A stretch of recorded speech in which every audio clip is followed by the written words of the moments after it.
మహాశ్రీ సరస్వతి నమ శ్రీ గురుభ్యో నమ. భక్తులారా, సత్సంగంలో భాగంగా భాగవత మహాపురాణం యథాతథంగా అంటే ప్రతి శ్లోకం దాని అర్థం చెప్పుకున్నాం.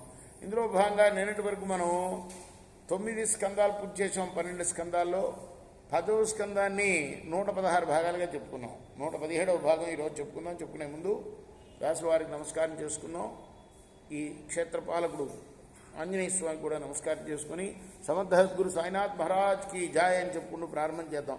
ధన్యేయ మధ్యధరణి తృణ వీరుధస్వత్ పాదస్పృశో ద్రుమలత కరజాభిమృష్ట నజ్యోత్రయ ఖగమృగా సదయావలోకై గోప్యోంతరేణ భుజయోరపియత్ స్పృహాశ్రీ అన్నీ ఎవరు పొరుకుతున్నాడు మాటలు.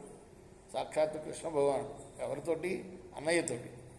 అన్నయ్యని చూడండి ఎలా పొగుడుతున్నాడు. అన్నా, కోమలములైన పచ్చిక బయళ్లతో ఒప్పుతున్న ఈ భూమి నీ పాదస్పర్శకు నోచుకొనడంతో ధన్యురాలైపోయిందయ్యా.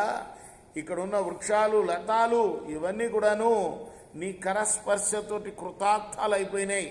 నీ కరుణా కటాక్ష భీషణాలకు పాత్రములైన ఈ నదులు, గిరులు, పక్షులు, మృగాలు చరితార్థాలైనయ్యా. ఎల్లప్పుడూ లక్ష్మీదేవి కోరుకునే మనోహరమైన నీ వక్షస్థల స్పర్శ వల్ల గోపికలు పారవస్యాన్ని అనుభవించారయ్యా. శుకుడు చెప్తున్నాడు ఇదంతా ఎవరికి?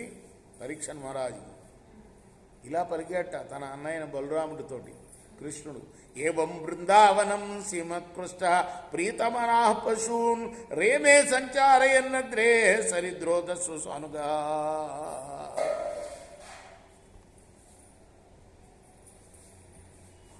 ఆ తర్వాత కృష్ణుడు బృందావనం యొక్క అందసందాలు చూసి ముగ్ధుడైపోయాడు. ఆ తర్వాత ఆ కన్నయ్య తోటి బాలుడితో కూడి గోవర్ధనగిరి సమీపన యమునా నదీ తీరంలో పశువుల్ని మేపుతూ హాయిగా విహరిస్తూ ఉన్నాడు. క్వచిత్ గాయతి గాయత్సుమదాంధాలిస్వనువ్రతై ఉపగీయమాన చరిత స్రగ్భీ సంకర్షణాన్విత క్వచిచ్చ కలహంసానాం అనుకూజతి పూజితం అభినృత్యతి నృత్యంతం బర్హిణం హాసయన్ క్వచిత్ మేఘ గంభీరయా వాచా నామ విదూరగాన్ పశూన్ క్వచిత్ ఆహ్వయతి పృచ్చ గోగోపాల మనోజ్ఞయా.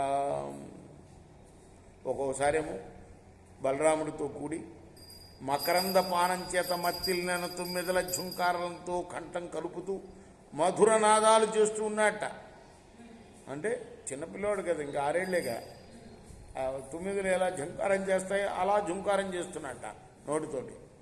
అలానే గోపకుమారులు ఆ కన్నయ్య లీలలను తనివి తీరా గానం చేస్తున్నారట. ఇంకో పాపం ఆ నందనందనుడు కలహంసల యొక్క కలరవరాలని అనుకరిస్తూ ఉన్నట్ట. నృత్యం చేస్తున్న మయూరాలని అంటే నెమలను ఆనందింపచేస్తూ తాను కూడా వాటికి తగ్గట్టుగా నృత్యం చేస్తున్నట్ట నెమలులాగా. అలానే మేస్తూ దూరంగా వెళ్ళిన గోవుల్ని వాళ్ళకి ఒక్కొక్క గోవుకు ఒక్కొక్క పేరు పెట్టుకున్నారట పిల్లలు. ఆ పేరు పెట్టి పిలుస్తున్నారట వాటిని. ఆ కంఠధ్వని వినంగానే గోవులు, గోపబాలురు పరవశించిపోతున్నారట ఆ కృష్ణుడి కంఠస్వరం వినంగానే. అప్పుడప్పుడు అక్కడ చకోరాలు, కౌజు పిట్టలు, చక్రవాకాలు, భరద్వాజ పక్షులు, నెమళ్ళు ఈ పక్షుల రవాలు అనుకరిస్తూ ఉన్నాయట. ఎవరు? వీళ్ళే కృష్ణుడు. వీళ్ళు ఒక 9 ఝుంకారమే కాదు, ఈ పక్షుల కూతలను కూడా అనుకరిస్తున్నారట. మనం కూడా చిన్నప్పుడు అంతేగా, ఎవరైనా పక్షులు కూస్తుంటే మనం కూడా కూకు అని కోసేవాళ్ళం కదా.